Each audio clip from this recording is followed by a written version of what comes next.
If you crack first, Dave, it won't make you any less of a man.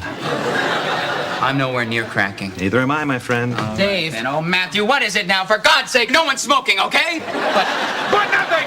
You know what we need around here is an anti-whining ordinance. So just sip your sniveling little lip and haul your skinny ass out of here! Welcome back to Thinking Critical. This is Wes. As you guys probably know, I am not the biggest fan of decompressed storytelling. I think is, essentially ruined the craft of comic book storytelling, where a lot of creators are no longer using the comic book medium to its fullest. They're actually dumbing it down so it's transferable to other mediums in a lot of cases. I think there's other reasons for it. And I can understand the notion or the idea behind decompressed storytelling. A lot of people are seeing that the real money to be made, as a creator in comic books, if you're a writer at least, is for your IP, it's your own stuff. Is it transferring outside of comic books themselves into other media, whether it be streaming, television, movies, things of that nature, obviously animation, stuff like that. So you dumb down the comic book medium itself so it's almost like a proof of concept. Hey, look, this would transfer perfectly over to being a streaming platform. Every 3 issues is an episode. Maybe every 4 issues is an episode. Maybe every 12 issues is a full season. However you want to kind of put it down there, and when you want to make your pitch as you're trying to get yourself more marketable and more eyes and visibility, and grow your brand. Like I kind of get it. I also understand that this decompressed storytelling method, which a lot of people call writing for the trades, I think has now gone to writing for the omnibus, which was more coined by a friend of mine named Seek. If you don't go to his YouTube channel, Venom Vlog, you are out of your mind. That is absolutely one of the places that you want to go if you're a big Venom fan. That dude's great.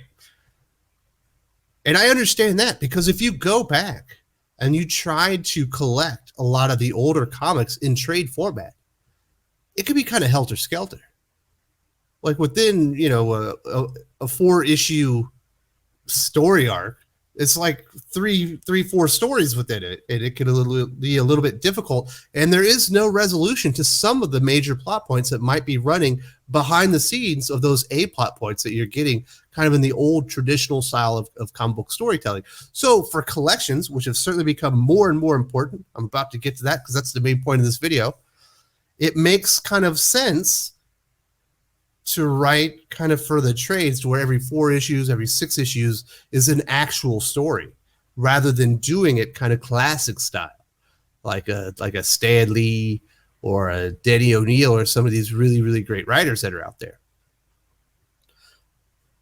But the road to hell is paved with good intentions. I understand why people are doing that, and I get it, but there are always unintended consequences of this decompressed storytelling. And I just did the 4 comic tropes or writing tropes that are storing comic books, and decompressed storytelling is obviously in there. I talk a lot about James Tynion and his storytelling method within comic books, and why I personally don't enjoy it. I do like Something is Killing the Children. It's still too slow for me, but I think it kind of works in that genre a little bit more, and the fact that it's its own series. But I don't think it really works in shared universes, and I don't think it works at all for superhero comics. Just my personal opinion. As far as unintended consequences, I don't think when Alan Moore wrote The Watchmen that he was trying to destroy superhero comics as we know them. I think he was trying to explore them in a manner which was kind of revolutionary and groundbreaking. I don't think he meant for that to be the path forward. Now, he did something revolutionary. You have to applaud him for what he did. But obviously there were unintended consequences. That's why we have a lot of the characters in disarray and shambles, not even allowed to be heroes anymore, because so many people were influenced by The Watchmen.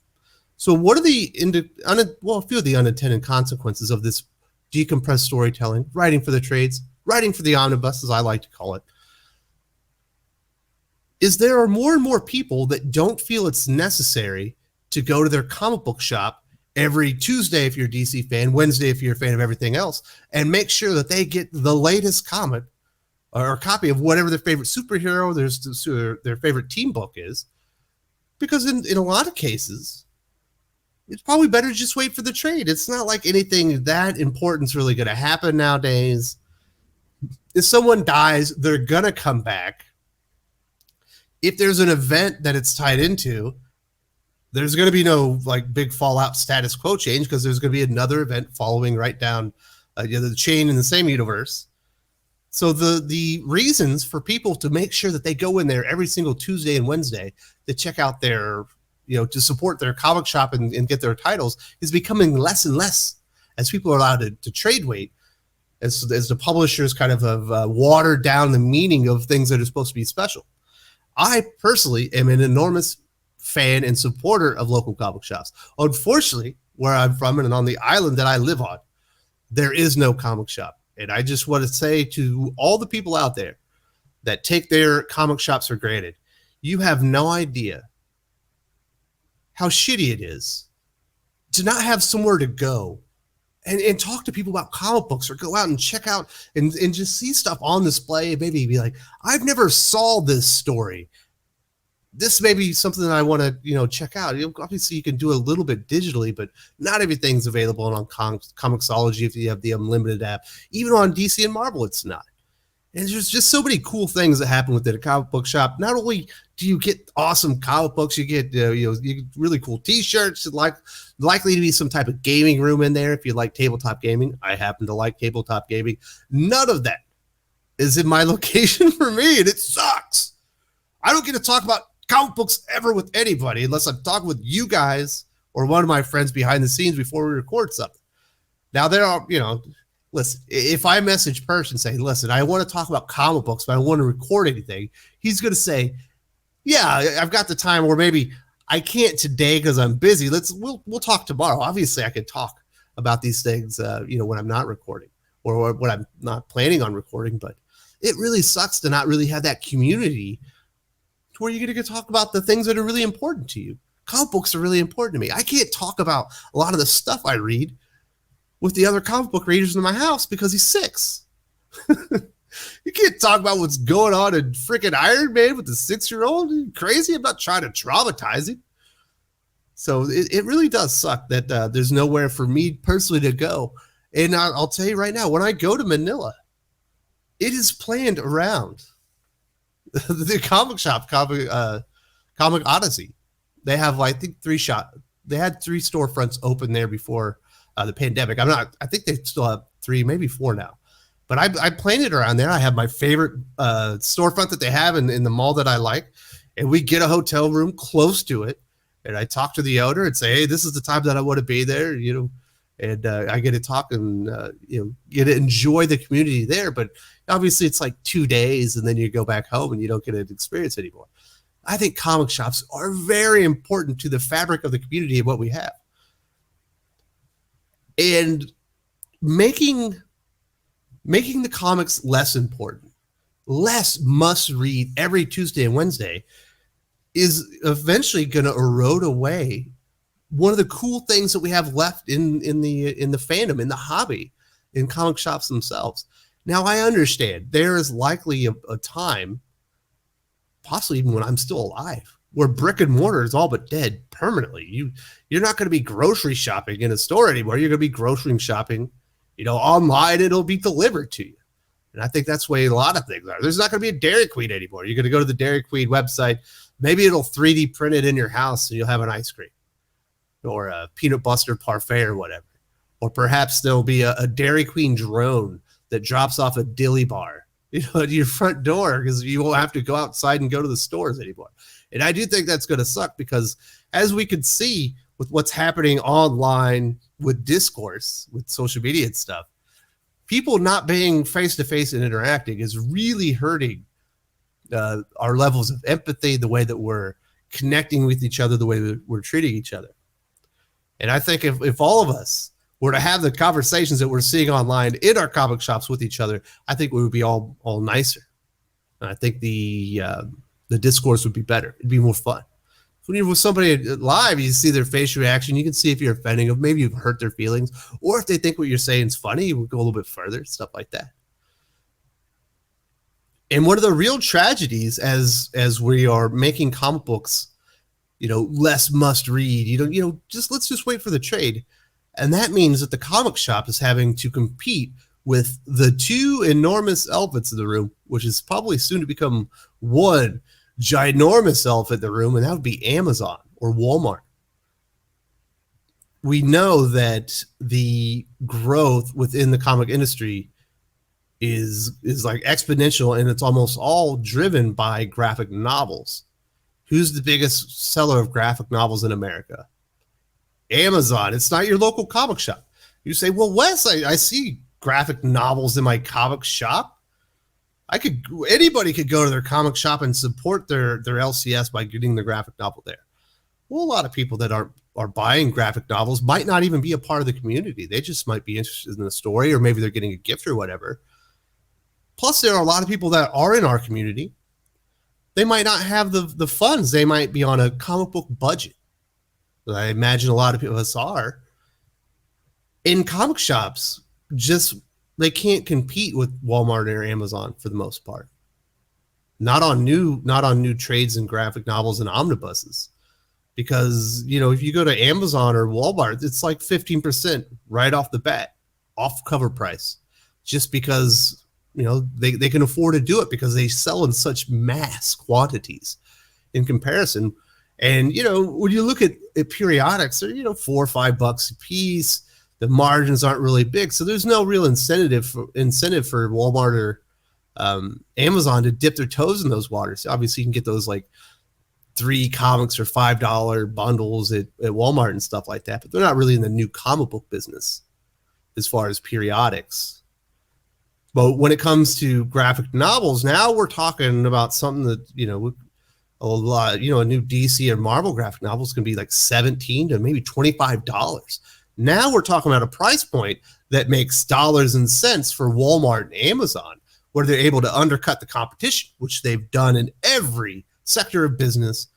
Essentially Amazon ran at enormous losses for like a full decade. They never made money as they were just undercutting industry, undercutting market, just trying to put everyone out of business until, within the last few years, they finally have become profitable as the Jeff Bezos strategy finally worked out.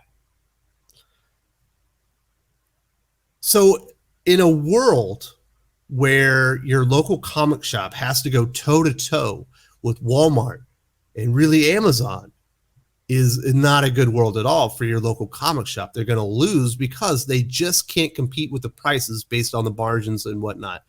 If you got shelf space, that stuff costs money, and you gotta make money, or you gotta make more money than Walmart and Amazon does on per item that you're selling. Unless you're just trying to get rid of something because it's been there so long, maybe you can put a 50% discount or something just to get it out the door.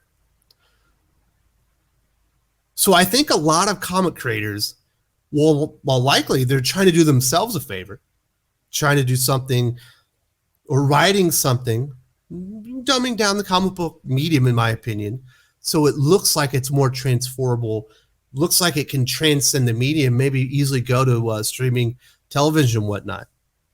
Maybe fits in a trade better. Obviously, publishers and editors are probably an enormous part of this problem. Well, they're trying to make things easier for these other sectors of market.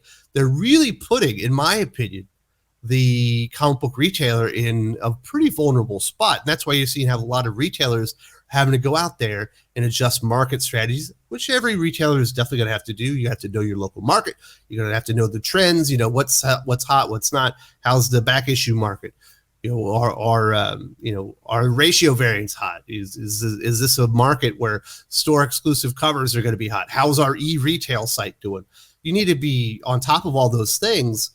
But it really sucks when you think about what a lot of these creators are probably inadvertently and publishers inadvertently doing to kind of put them in a bad spot to begin with, where they're not prioritizing using the comic book medium to the fullest extent. Where once you read that Spider-Man comic, and yes, you got the full story, but you had the cliffhanger that says next week there's going to be even cooler story, or you're finally going to see the culmination of that thing, that C plot, that D plot that's been running through this comic book for the last 4 months.